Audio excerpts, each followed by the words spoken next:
ஸ்ரீமாத்ரே நமஹ. இப்போது 94வது ஸ்லோகத்தில் கடைசி வார்த்தையில் இருக்கும். 451வது நாம விக்னநாசினி. விக்னங்களை போக்குபவள்னு அர்த்தம். இடையூறுகளை நீக்குபவள்.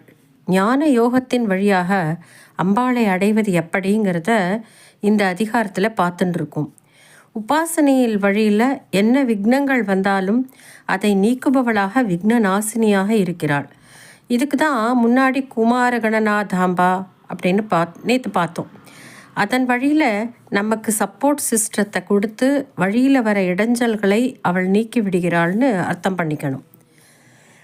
நேரடியாக அம்பாளே பண்ணலாம், இல்லை தன்னுடைய குழந்தைகளை விட்டு பண்ணலாம், ஆத்துக்காரரை விட்டு பண்ணலாம். ஏதோ ஒரு வழியில் இதே போல தான் அம்பாளுடைய ஆவிர்பாவம் பண்டாசுரவதம் எல்லாம் பார்த்துண்டு இருந்த இடத்துல மகா கணேச நிர்பின்ன விக்னயந்திர பிரகர்ஷிதான்னு பார்த்தோம். மகா கணேசரை அங்கே வரவழைச்சு விக்ன யந்திரத்தை நொறுக்கினான்னு பார்த்தோம். அம்பாளால் பண்ண முடியாதது எதுவும் கிடையாது. அதற்கு தேவையான சக்திகள் யாரோ அவளை வரவழைச்சு அதற்கு தேவையான ஆஃபீஸர்ஸை உள்ளே கொண்டு வந்து முடிச்சுட்டு போயிடுவாள். மகாராணி ஆகப்பட்டதுனால அப்படி விக்னங்களை நாசம் பண்ணுபவள்னு இந்த நாமா. 95வது ஸ்லோகம். தேஜோவதீத்ர நயனா லோலாக்ஷி காமரூபிணி மாலினி ஹம்சினி மாதா மலயாச்சலவாசினி. இதில் முதல்ல தேஜோவதி, நல்ல தேஜஸ் படைப்பவள் அல்லது நல்ல தேஜஸ் நிறைந்தவள்னு அர்த்தம். தேஜஸ்னா பளீர்னு கண்ணை பறிக்கிற பிரகாசமான ஒரு ஒளின்னு சாதாரணமாக நம்ம எடுத்துக்கிறோம். தேஜஸ்னா அந்த ஒளி மட்டும் இல்லை, மற்றவர்களை கட்டுப்படுத்தக்கூடிய ஒரு தன்மை, பிறரை எதிர்க்கக்கூடிய சக்தி, நல்ல வலிமை, நெருப்பின் தன்மையாகப்பட்ட சூடு, இதெல்லாம் சேர்ந்ததானா குணக்குவியல். இந்த மாதிரி தேஜஸ் நிறைந்தவளாக அம்பாள் இருக்கா. 2 நாள் முன்னால் காயத்ரி தேவியின் முகங்கள் என்ற 5 விதமான முகங்கள் சொன்னோம். அந்த 5 கலரில் 3 கலர் தான் பூர்த்தியாயிருக்கு, 2 பாக்கி இருக்கு இல்லையா. மனசில் நினச்சின்னு இருக்கலாம், அந்த 2க்கும் வரத்துக்கு இருக்கிறதுங்கிறதுனால தான் சொல்லாமல் வச்சுட்டு இருந்தேன். அதில் நாம் ஏற்கனவே பார்த்தது முத்தின் நிறம் பார்த்தாச்சு, வித்ரும என்று சொல்லக்கூடிய பவழத்தின் நிறத்தையும் பார்த்தாச்சு, ஹேமம் என்று சொல்லக்கூடிய சந்தன குழம்பின் வடிவமாக சொர்ண நிறத்தையும் பார்த்தாச்சு. பாக்கி இருக்கிறது தவளம், அதாவது நீலம். தவளம் என்பது டைமண்ட், டால் அடிக்கக்கூடிய பளீர்னு பிரகாசிக்கக்கூடிய ஒரு கலராக சொல்கிறது. தாவள்யம்னு இங்கே தேஜோவதின்னு சொல்லும்போது தாவள்யத்தை நாம் தரிசனம் பண்ணிக்கலாம். பளீர்னு தேஜஸினுடைய பூர்ணத்துவத்தை அந்த கலரில் அம்பாளை தரிசனம் பண்ணலாம். தேஜோவதி, மீதி இருக்கிறது நீலம் என்று சொல்லக்கூடிய டார்க் ப்ளூ. அது வரும்பொழுது பார்ப்போம். அடுத்த நாமா திரிநயனா, 3 கண்களை உடையவள். 3 அப்படின்னா 3, சமஸ்கிருதத்துலேருந்து தான் இங்கிலீஷுக்கு போயிருக்கு. திரிநயனா, கண்களை உடையவள். சாதாரணமாக பரமேஸ்வரனுக்கு தான் 3 கண்கள்னு சொல்கிறது. அம்பாளுக்கு ஏன் திரிநயனம்னா, முன்னாடி ஒரு ஸ்லோகத்தில் ரெஃபரன்ஸ் பாயிண்ட்டாக சௌந்தரிய லஹரியில் ஒரு ஸ்லோகம் சொன்னோம்.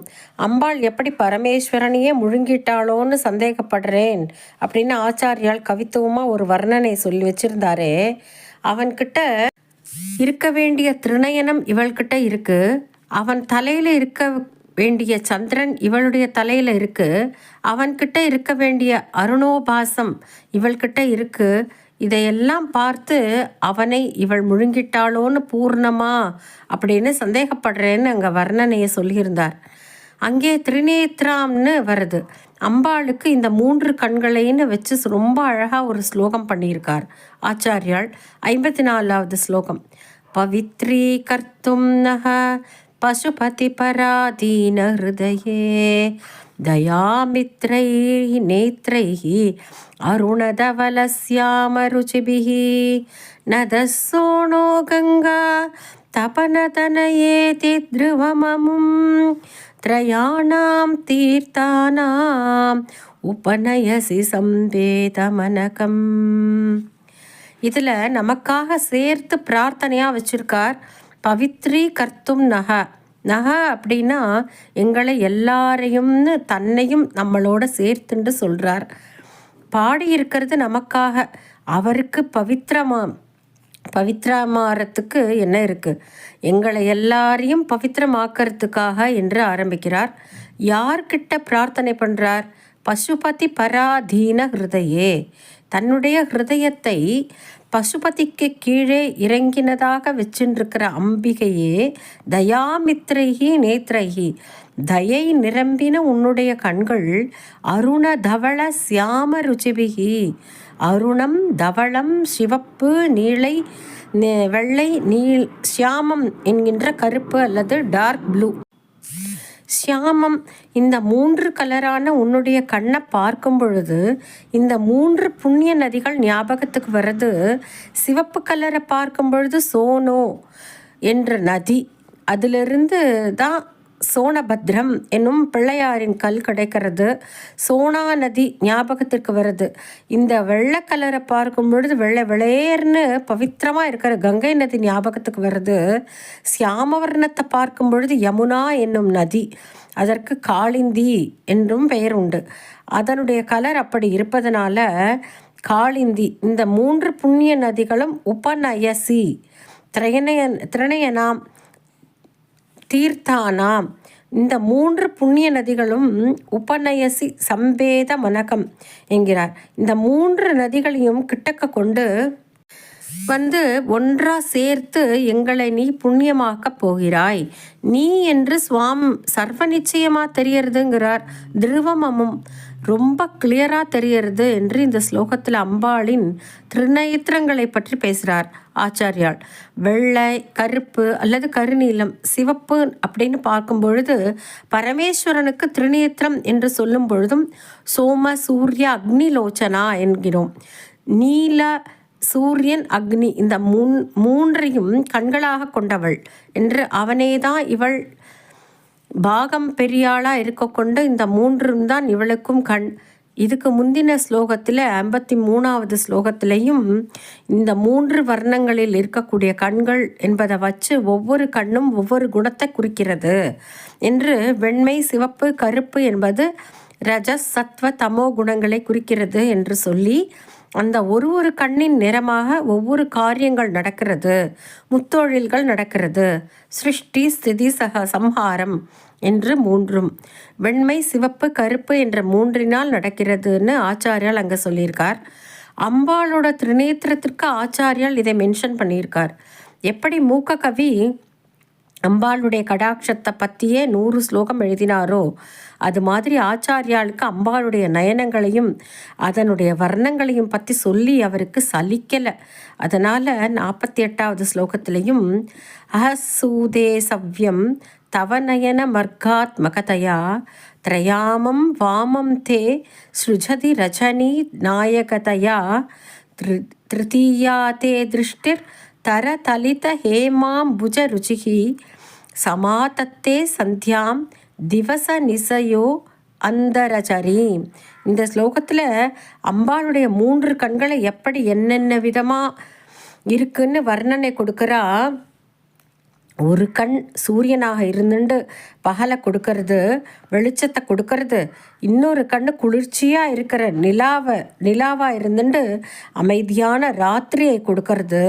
3வது கொஞ்சம் விரிஞ்ச ஸ்வர்ண தாமரையாக இருந்துட்டு இந்த சூரியனுக்கும் சந்திரனுக்கும் இடைப்பட்டதான அந்த சந்தியா காலத்தை ட்வைலைட்டுன்னு சொல்கிறோமே, அப்படி இருக்கக்கூடிய ஒரு நிறத்தை, சொர்ண வர்ணத்தை இந்த 3வது கண் கொடுத்துட்டுருக்குன்னு ஆச்சாரியால் ரொம்ப அழகாக ஒரு வர்ணனை கொடுத்துருக்கார்.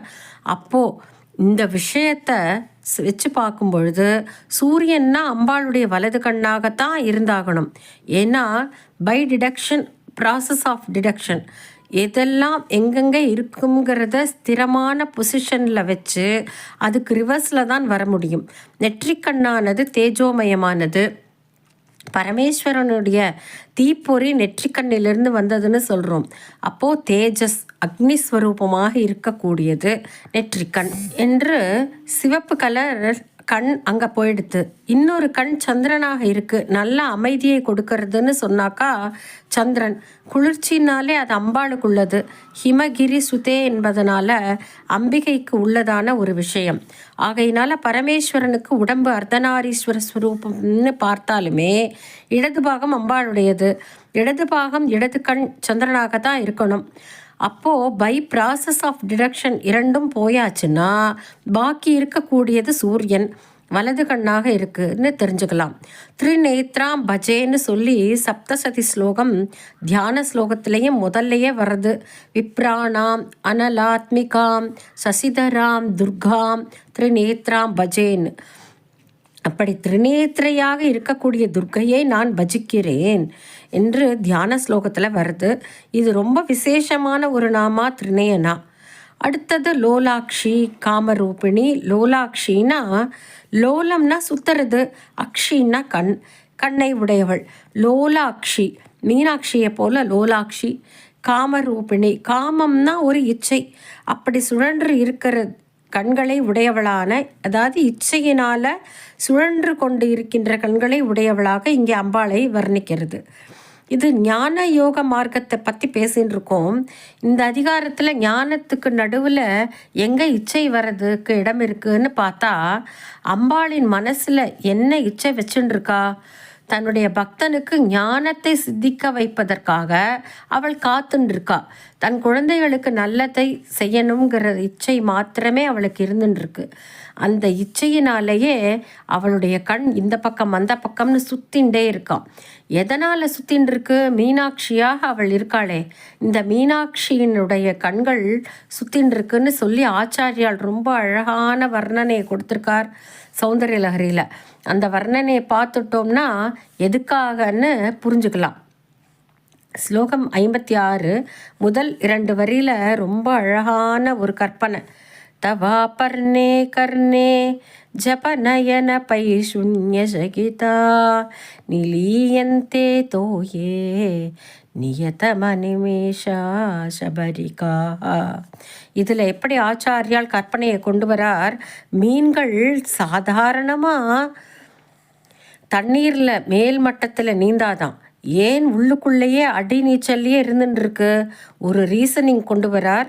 அம்பாளுடைய நீளமான அந்த கண்கள் லோகத்தில் குழந்தைகளெல்லாம் எப்படி இருக்கான்னு பார்த்துட்டு எல்லாருக்கும் அந்த கடாட்சத்தை கொடுக்கணுங்கிறதுக்காக இங்கேயும் அங்கேக்கும் போயிட்டு வந்துட்டு இருக்காம அவள் கண்கள்.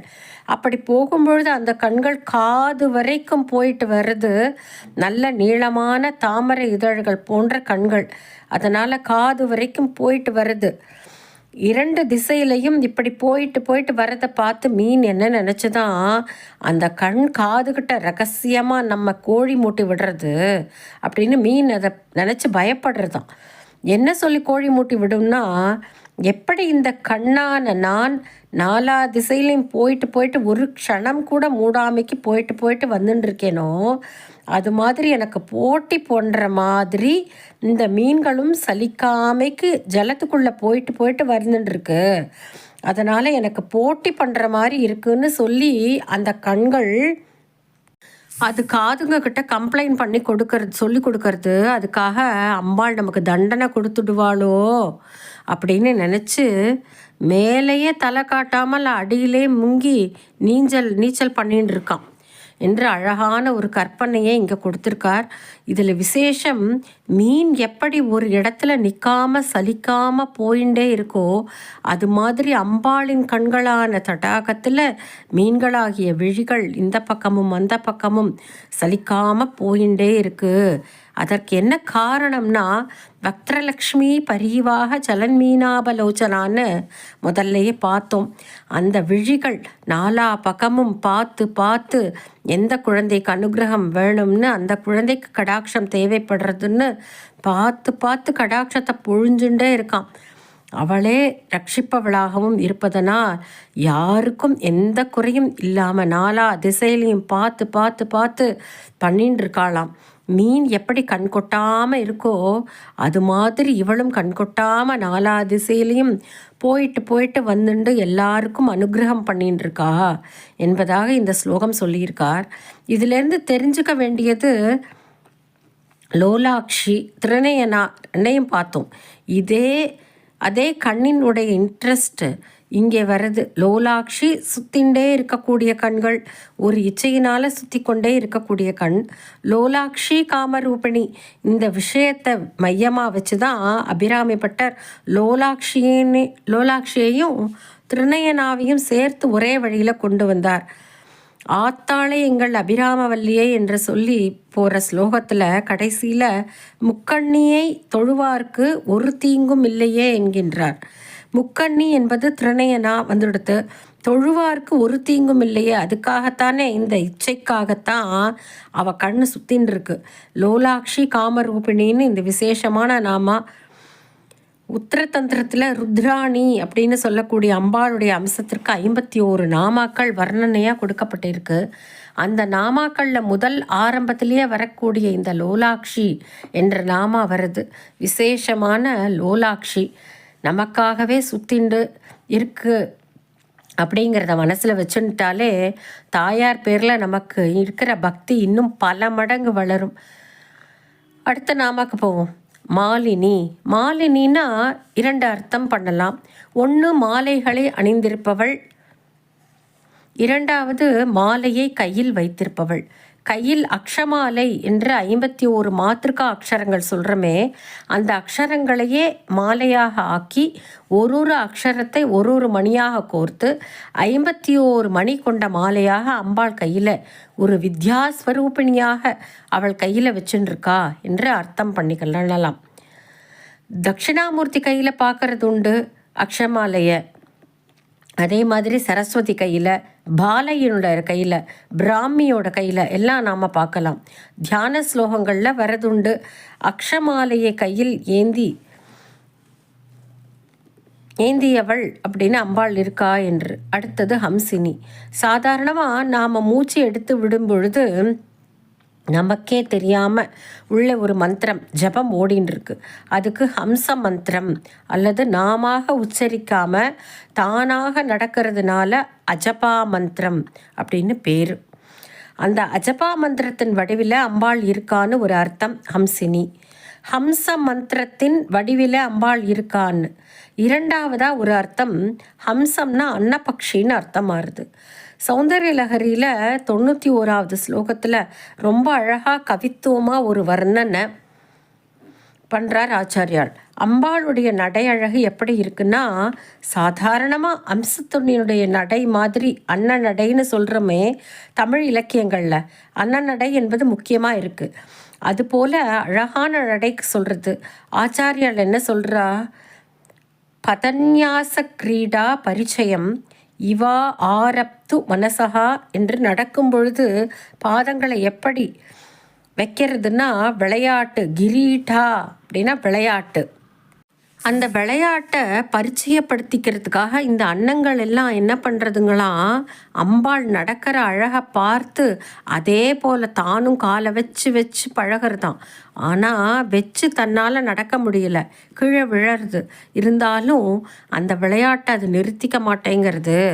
அம்பாளுடைய பாத சரத்தை பதிஞ்ச அந்த கொலுசு இருக்கே, அந்த மணிமஞ்சீர ரணிதா என்று சொல்லக்கூடிய கொலுசினுடைய அழகை பார்த்துட்டே நடக்க ட்ரை பண்ணுறதான். அந்த அன்னங்களே இவளுடைய நடையை மேட்ச் பண்ண முடியாமல் சிரமப்பட்டு இருக்குது அப்படின்னு அம்பாளுடைய நடைய அழகை ஆச்சாரியால் ரொம்ப அழகாக வர்ணனை பண்ணுறார். ஹம்சினின்னு நாம அவள் அப்படி பார்த்தால் ஹம்சங்களுடன் கூடியனவள். அவளை இந்த ஹம்சங்கள் எல்லாம் சுத்தின்னு இருக்கு, அதனால் ஹம்சங்களுடன் கூடினவள்னு 2வது அர்த்தம். 3வதா முக்கிய அர்த்தம் ஹம்சர்கள் என்னும் உசந்த நிலையில் இருக்கக்கூடிய துறவிகள். அதற்கும் தாண்டி உசந்த நிலையில் இருப்பவர்களை பரமஹம்சர்கள்னு சொல்கிறோம். அம்பாளை பிரம்ம வித்யா ஸ்வரூபிணியாக, அம்பாளை எப்பொழுதும் அவளே கதின்னு அவள் பின்னாடியே இருந்துருப்பா பரமஹம்சர்கள். அப்படிப்பட்ட ஹம்சர்களுடன் சேர்ந்தவளாக இருப்பவள். ஹம்சர்களுடன் கூடினவளாக இருப்பவள்னு மூணாவது முக்கிய அர்த்தம். இந்த இரண்டாவதும் மூணாவதும் சொன்னோமே, ஹம்சம் என்கின்ற அன்னபக்ஷி, ஹம்சர்கள் என்கின்ற துறவிகள்னு. இந்த இரண்டையும் சேர்த்து சிலேடையாக ரொம்ப அழகாக கவித்துவ வர்ணனையை கொட்டி மூக்க கவி பாதாரவிந்த சதகத்தில் 30வது ஸ்லோகம் ரொம்ப அருமையான ஸ்லோகம். ஒரே வார்த்தைகளை பிரயோகப்படுத்தி 2 விதமான அர்த்தம் பண்ணுற மாதிரி அழகான ஸ்லோகம்.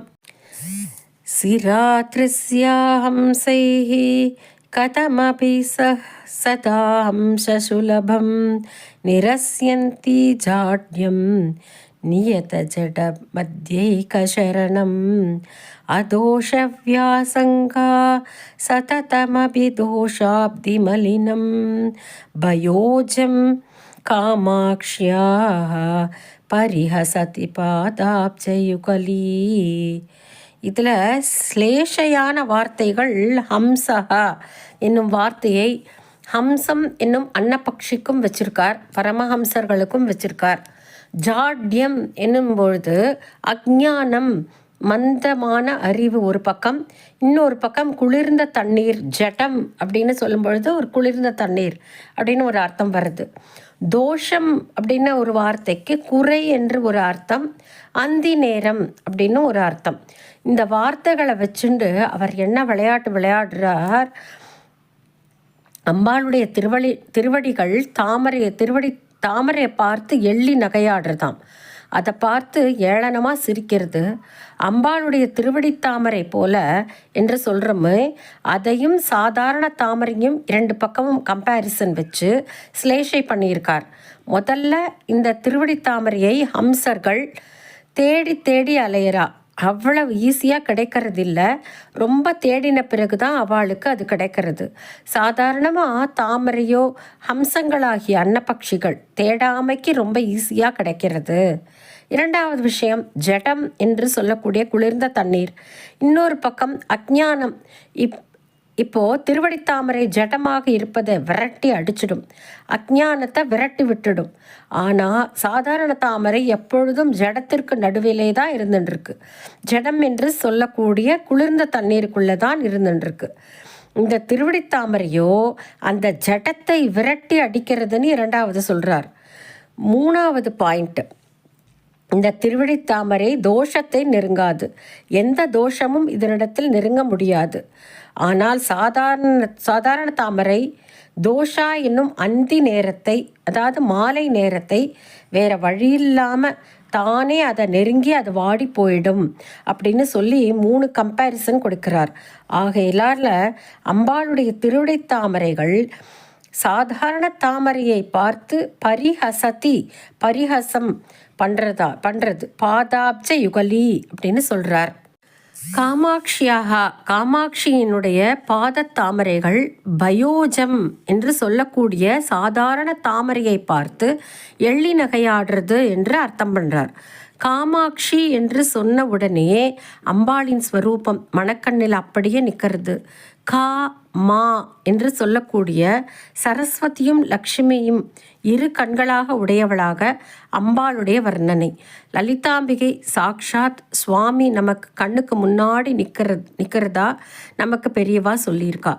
அவ கண்ணாக லக்ஷ்மியும் சரஸ்வதியும் இருக்காங்கிறதை முத்துசுவாமி தீட்சிதர் தன்னுடைய அருமையான ஒரு கிருதியில் நீரஜாட்சி காமாட்சின்னு ஒரு கிருதி வச்சிருக்கார். அதில் சாரதா ரமாநயனே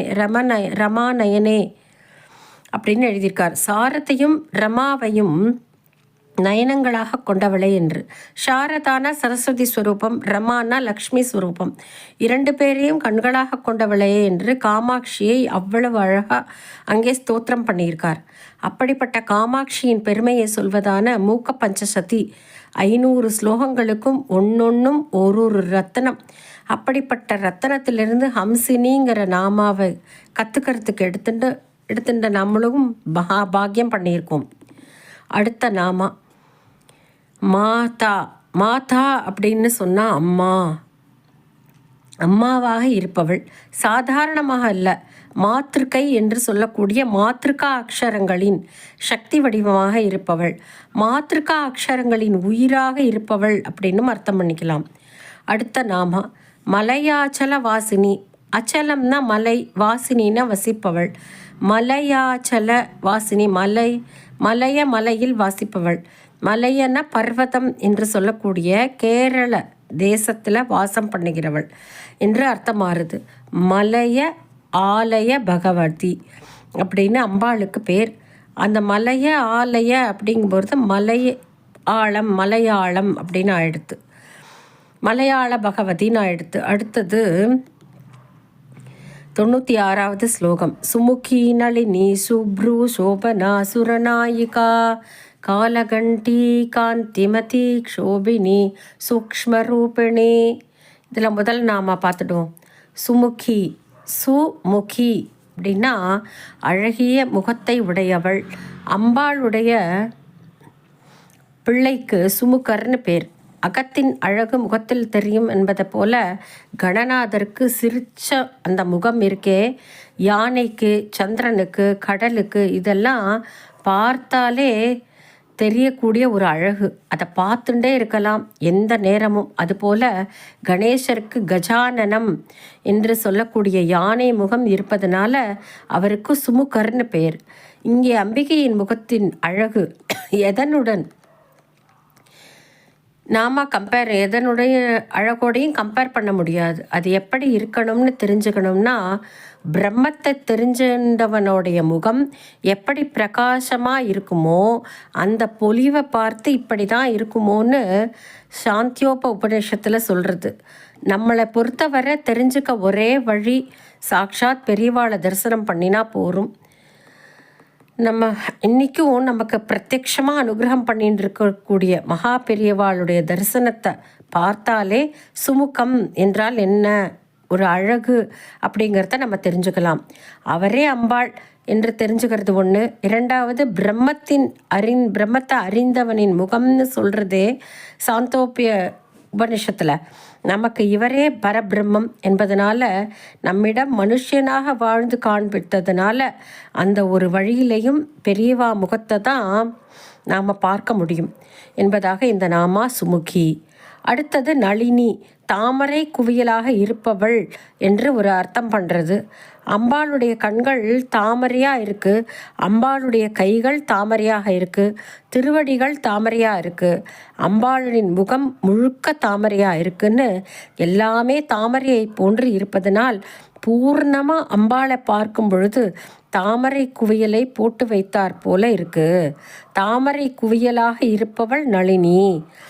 இதோட 460வது நாமா பூர்த்தியாகிறது. ஸ்ரீ மாத்ரே நமஹா.